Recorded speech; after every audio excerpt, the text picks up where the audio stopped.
É uma passagem muito conhecida. Quando falamos de Naamã, já lembramos da lepra que Naamã tinha. Já associamos a situação em que Naamã se encontrava. Só que é interessante a gente entender o contexto em que Naamã vivia. O contexto histórico que se contrapunha à situação a qual ele se encontrava e que muitos não sabiam que ele estava.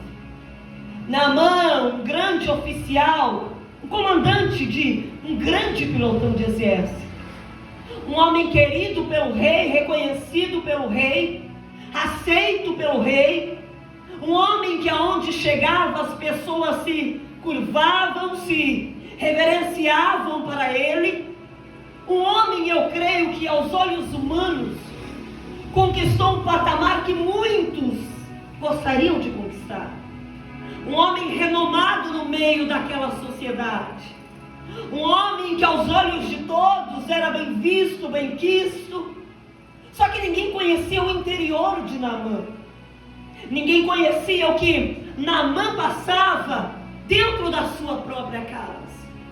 Porque conhecer as pessoas fora, olhar por fora, é tudo muito lindo, é tudo muito formoso. Olha onde está, olha como está, olha a posição que alcançou, olha como se veste, olha como fala, como se posiciona. Mas as batalhas mais íntimas é só a pessoa e Deus.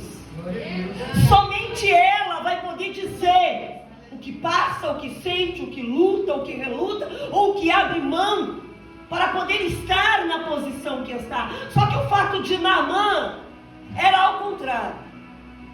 Se fôssemos olhar para Naamã pela lei do liverato, pelos costumes, pela tradição, ele jamais poderia ocupar o cargo que ele tinha, ou jamais poderia estar onde ele estava, porque a lepra em si era uma doença contagiosa. Se fôssemos olhar em números e todos os contextos desde Gênesis, a gente vai ver que as cidades e refúgios que eram instaladas fora da cidade de Jerusalém era para trazer essas pessoas, colocar essas pessoas que eram deslocadas de dentro de Jerusalém. Por quê? Porque a enfermidade as tiravam do meio da sociedade. A enfermidade tirava o direito de que elas entrassem e saíssem dos lugares. A enfermidade tiraria o livre acesso que elas teriam aos outros lugares, e até mesmo a pessoas, por ser doenças contagiosas.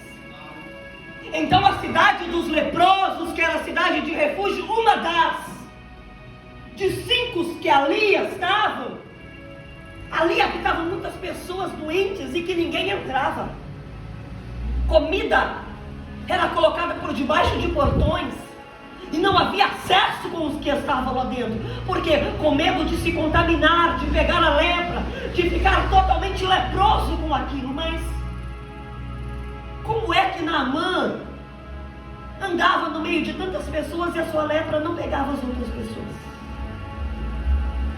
As pessoas que olhavam para Naamã não imaginavam que ele tinha lepra, porque a sua lepra não era visível aos olhos de todos.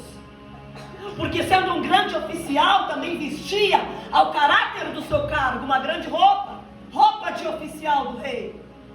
Homem bem reconhecido, bem posicionado. Só que a roupa de Naamã não era suficiente para trazer resposta para aquilo que ele precisava. O posicionamento de Naamã não era possível trazer solução para o problema que ele era cometido. Não era roupa, não era cargo, não era posição. Então eu já abro um parênteses aqui nessa noite para dizer: não importa o teu cargo, eu não quero saber do teu título, eu não quero saber quem você é. O que importa é quem você é diante de Deus. Como Deus te conhece, como Ele te chama e como você chama Ele.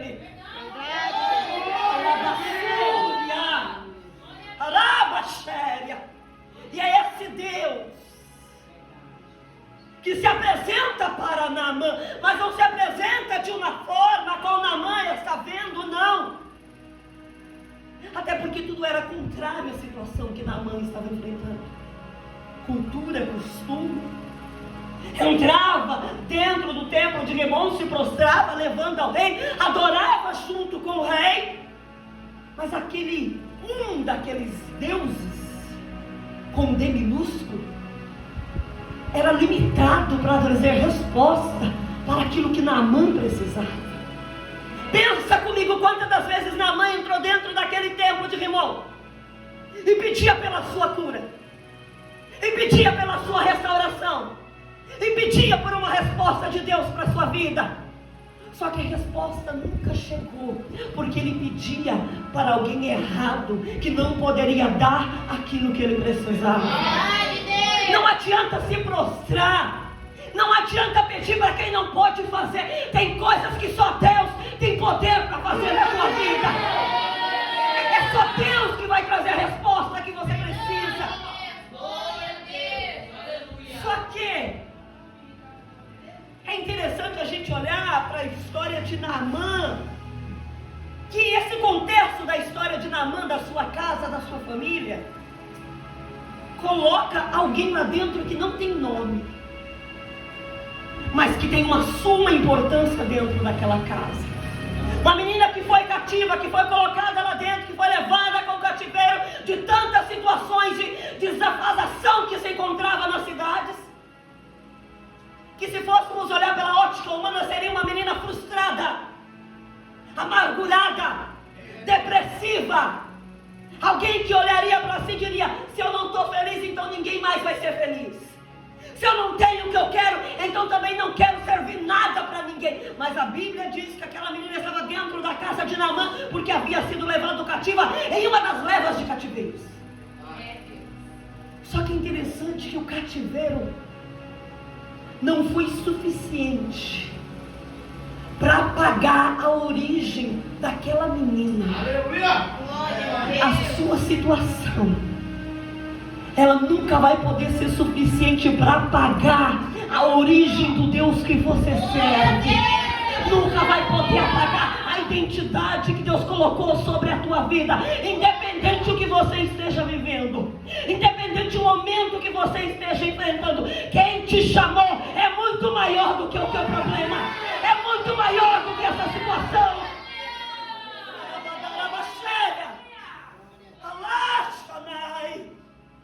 A menina não chegou lá por acaso. Deus não faz nada por acaso. Verdade. Só que às vezes oramos e dizemos: eis-me aqui, Senhor. Isaías 6. Eis-me aqui, me usa. E às vezes para Deus te usar, Ele vai ter que te levar para cativeiros e te colocar em situações que você não quer. Porque tem gente que imagina Deus te usando, vai ser só no glória, aleluia. Tem horas que não. Vai ser cativeiro, caverna, esconderijo, nos bastidores. Verdade, Senhor. Nem sempre vai ser com o microfone na mão. Verdade. Nem sempre vai ser debaixo de algum holofote, alguém te vendo, por menos que você queira. Deus tem as suas maneiras de trabalhar. E essa menina foi colocada lá com um propósito. Ei, Deus te colocou nessa situação com um propósito. Deus permitiu isso na sua vida. Não é para a tua morte, não é para o teu fracasso, não é para o teu fim, mas é para a glória. Somente para a glória do seu nome. Somente para você entender que Ele tem poder de mudar qualquer cativeiro da tua vida, que Ele